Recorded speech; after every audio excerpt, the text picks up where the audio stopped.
गुरुमा गुरुमा आज आमे पाश्चात्य नाचर किछि शिखिबा। गुरुमा मु हिप हॉप शिखिबी। लकिंग टॉपिंग शिखिबी। गुरुमा आ मु सांबा शिखिबी।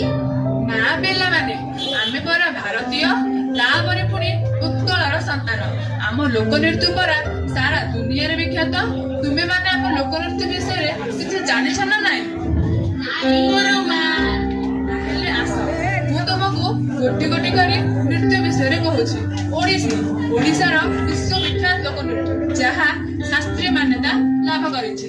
सेमिति माहारी गोटीपुओ और तुमे मैंने जानी कि नहीं सेमिति बाघ नाच डालखाई चैती घोड़ा दौड़ी खेल और घुमुरा मध्य नाच होता है। ताहेले प्रथमे आमे ओडिसी नृत्य विषय रे शिखिबा। हाँ गुरुमा।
बाघ नाच और पशु नाच एक महान लोक नृत्य जहाँ गंजाम आरंभ होई सारा पृथ्वी में लोकप्रियता हासिल करिछि।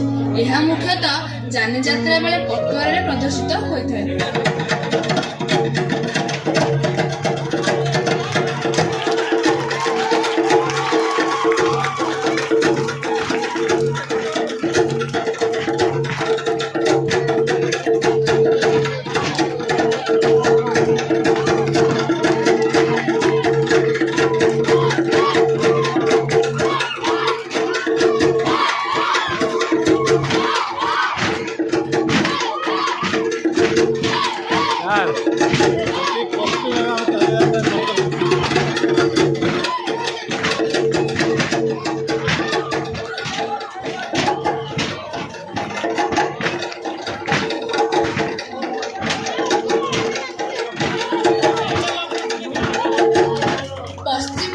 प्रसिद्ध लोकनृत्य संबलपुरी एक विशेष परिचय सृष्टि करिछि।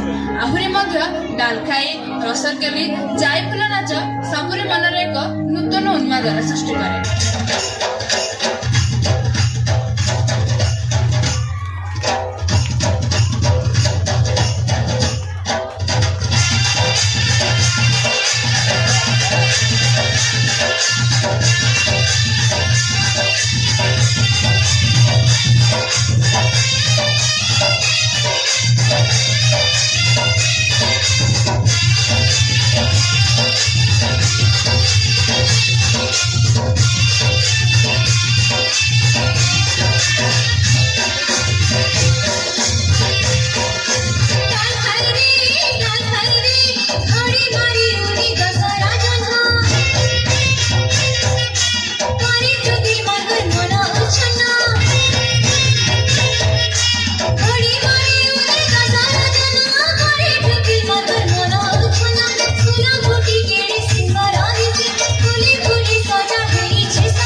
ଥାଉ ତାହେଲେ ତମ ଡାଲ ଖାଇ।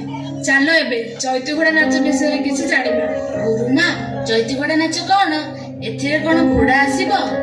ହଁ, ଆସିବ। ଚୈତି ଘୋଡ଼ା ନାଚ ଆଦିକାଳରୁ ଓଡ଼ିଶାର ଜନମାନସକୁ ମନୋରଞ୍ଜନର ଖୋରାକ ଯୋଗାଇ ଆସିଛି। ଏଥିରେ ବୋଲା ଯାଉଥିବା ଢଗଡ଼ମାଳି ସବୁରେ ଆଦର ଲାଭ କରିବାରେ ସମର୍ଥ ହୋଇଛି। ସୁର, ତାଳ, ଲୟର ଅପୂର୍ବ ମିଶ୍ରଣରେ ଏହା ସମଗ୍ର ପରିବେଶକୁ ମଧୁମୟ କରିଥାଏ।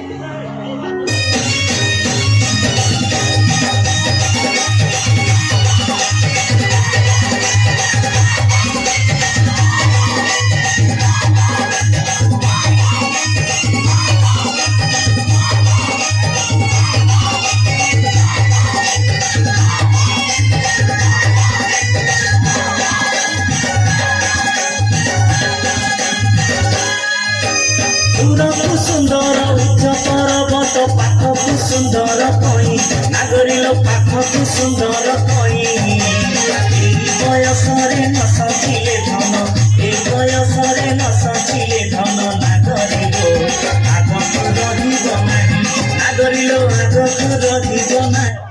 ଆରେ ସତରେ ତ ଘୋଡ଼ା ଆସିଥିଲା। ଆରେ ହଁ, ଗୋଟିଏ ନୁହେଁ ଦୁଇଟି ଚୈତି ଘୋଡ଼ା ଆସିଥିଲା। ହଉ ଚାଲ ଏବେ ଲଉଡ଼ି ଖେଳ ବିଷୟରେ ଜାଣିବା। ହଁ ଗୁରୁମା। ଲଉଡ଼ି ଖେଳ ଗୌଡ଼ ନାଚ ନାମରେ ସାର୍ବଜନିତ। ଏହା ଗୋପାଳ ସମାଜ ଦ୍ୱାରା ପ୍ରଦର୍ଶିତ ହୋଇଥାଏ। ଶ୍ରୀକୃଷ୍ଣଙ୍କ ବଂଶଜ ହୋଇଥିବାରୁ ତାଙ୍କର ଲୀଳା ମାହାତ୍ମ୍ୟ ବର୍ଣ୍ଣନା କରାଯାଉଥିବାରୁ ଏହା ପରିବେଶକୁ ଭକ୍ତିମୟ କରିଦେଇଥାଏ। ଉପକୂଳ ଓଡ଼ିଶାର ଲୋକପ୍ରିୟ ନୃତ୍ୟମାନଙ୍କ ମଧ୍ୟରେ ଏହା ଅନ୍ୟତମ ଅଟେ।